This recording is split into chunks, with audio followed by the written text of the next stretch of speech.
Toto je Tado 2. Už som s ním pár videí natáčal a aj ho učím strihať videá. A dnes ho plánujem potešiť tak, že mu vylepším miniatúry, aby boli jeho miniatúry prehľadnejšie a aby mali potom videá lepší dosah. Stále ho učím s tým narábať, ale aby to nemal tak moc ťažké, tak som mu s tým pomohol. Keďže mám v sebe tie zručnosti, nechcem si ich nehať len pre seba, ale využijem to aj k nejakej inej dobrej veci. Je na čase sa pustiť do toho. Ale pred začiatkom by som vás chcel veľmi poprosiť, aby ste mi dali odber a zvonček. A taktiež aj Tadovi. Link máte v popise. No takže my sa ideme pozrieť na jeho kanál a jo. Tieto dve miniatúry som mu ja spravil a chcem ho potešiť, čiže ja mu spravím ďalšie miniatúry pre tieto videá. Čím prvým začneme, bude táto prestavba domu. Zjavne na nejakom serveri mal dom a ide si ho prestavať. Ako tá miniatúra je v pohode, ale ten text je taký menej viditeľný, čiže ideme sa najprv pozrieť do Pixlr, či tam mám zdarma ťahnutie. Pre tých, ktorí nevedia, Pixlr je platený online software pre editovanie obrázkov. Wow! Čiže vložíme sem obrázok toho jeho domu. Ja ho ale najprv orežem. Dobre, super. Teraz mu tam vložíme text a dáme tam prestavba domu a bude tam proste jeho profilovka. Bude tam jeho skin. Čiže tu niekde hore by sme mohli dať ten text, čiže prestavba domu. Taký dobrý font mu tu dáme. On sa bude volať nejak Bebas sa volá takto. My teraz ten text si zväčšíme, dáme si ho niekde sem. Keďže on má rád červenú farbu, tak mu dáme ten text červený. Je to aj dosť výrazné. Samozrejme musíme mu dať aj obrys, nech ten text je viac viditeľný. Tu veľkosť toho obrysu trochu zväčším, nejak takto. Potom mu tam pridáme krivku do oblúku, nech to je také viac sahnuté. Samozrejme dáme mu aj tam tieň, nech to je ešte výraznejšie, nejak takto. Ale ak toto nejak bude, takto a smer takto. Toto vyzerá teraz skvelo. Teraz tam dáme jeho skin. Nechcem tam text.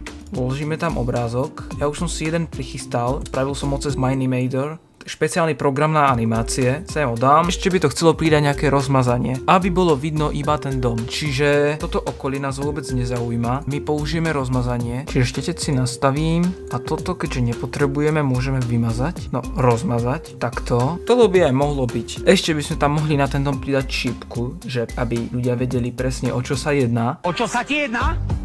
O čo sa ti jedná? O čo sa ti jedná? Tebe o čo sa jedná? Ale o čo sa je jedná? O toto sa jedná, aha. Čiže ja tu mám už šipku, presunúť, takto. My sú ale musíme otočiť, takto by to nejak mohlo byť. Ešte spravíme nejaký tieň tej šipke a to urobíme kreslením. Super. Náhodou by aj toto mohlo byť. Takže prvú miniatúru máme, tento obrazok si teda uložíme. Čiže my sa presunieme do Canvy. Dobre, nachádzame sa teraz v Canve, ideme si vytvoriť nový dizajn. Ideme si pozrieť aj ďalšie video. Nepoznám Eurotrack, takže do tohto sa nejdem môcť zarýpať. Ale táto challenge Alan Skywars mu ideme upraviť. Vidno, že tu má aj propisné chyby. Trochu sa mu to rozmazanie tu nepodarilo, takže ideme mu to opraviť. Idem si pozrieť jeho video a podľa nejakej dobrej scénky si urobíme fotku a to použijeme ako náhľadovku. Obsidian. Tento armor je fakt dobrý. Ok, a botičky si dáme takto. Aha, tu je čosi.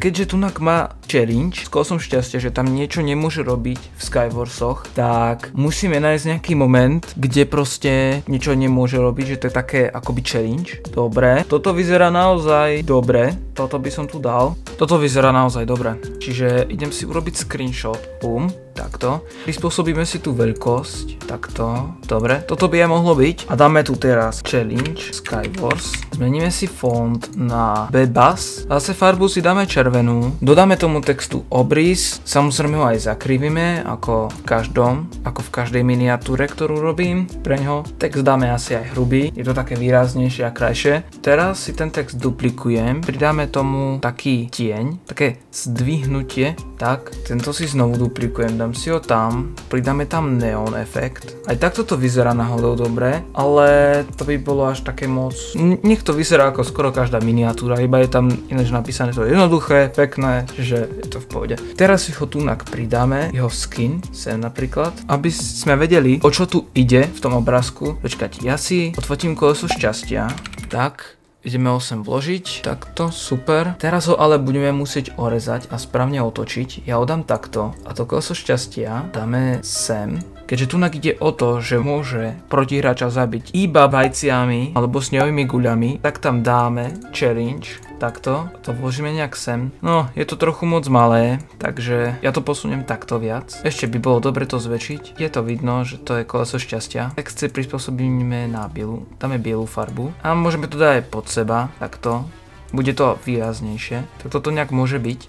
Ešte to riadkovanie prenastavím takto. Menšie medzery. To isté dáme sem. Tu dáme tiež text, premenujeme ho. Je to napríklad takto, to je úplne fuk, pretože to zacenzurujeme, rozmažeme takto. Taktiež to dáme aj sem. A teraz ako sa ku tomu pridáva efekt, aby to bolo rozmazané? Neviem, ale môžeme použiť ale túto dobrú cenzúru napríklad. Ale ten text ma hnevá. Takto to dáme preč, toto sem. A máme vymaľované. A ešte rozmazanie okolo tomu obrázku pridáme, čiže toto by malo byť zaostrené.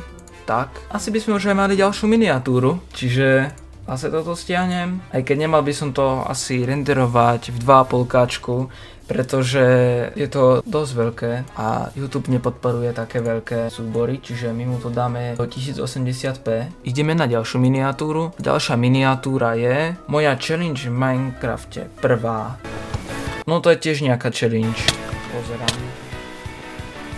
OK. No čiže ideme tu nájsť ďalší nejaký moment, čo by bolo hodné dať ako miniatúru. Takto napríklad. Ideme si nahrať ďalší screenshot. Táto miniatúra bola vlastne podobná ako tá predchádzajúca, iba tam mal nejaké ľahšie challenge, ako zahraj si Bed Wars a tak. Ďalšiu miniatúru by sme už mali vlastne hotovú. To si ideme znovu stiahnuť. Dobre, super. Ďalšiu miniatúru máme stiahnutú. Ideme na ďalšie video jeho. A máme tu moje druhé PvP. Ľubí sa mi, že som tam ja na tej miniatúre, lebo som to PvPčko hral s ním. Čiže poďte na jeho profil. Taktiež som aj v tomto jeho najnovšom videu hral. Ideme už zase nájsť nejaký dobrý moment. Ako predtým spravil som screenshot, vložil som ho do Canvy, ale potom mi napadla táto jedna myšlienka. Teraz mi napadla jedna vec, že by sme mu toto teraz spravili v MineImatore. Bolo by to aj lepšie, čiže ideme si otvoriť MineImator. Dobre, MineImator sa nám ešte načítáva. Ideme na nový projekt, tak. Čiže pridal som tam jeho postavu, vyanimoval som ju a exportoval. Ak chcete vidieť celé video, ako to funguje v MineImatore, tak napíšte do komentárov a pokračujeme. Druhé PvP a zase ako predtým, červený text s tmavým obrysom, zakriviť, pridáme tomu tieň, takto, super, ešte tu na to trochu rozmažeme, dobre, a bude tam, že with Lexify, to bude aj so mnou, hej, ale toto je staršie video, kde sa volám Hyperlex, viete, že už sa volám Lexify, takto. Dobre, máme ďalšiu miniatúru hotovú. No ale mám taký pocit, že tých miniatúr sme aj dosť spravili. No a z týchto zopár zostávajúcich videí môžeme spraviť miniatúry na ďalšie video. Takže sme na konci tohto videa. Ak sa vám páčia takéto časti a chcete ďalšiu, tak mi to napíšte do komentárov. Počkať, my sme ešte zabudli mu to poslať. Takže ideme na to. My mu ich pošleme. No a som zvedavý, čo na to povie. 2000 years later.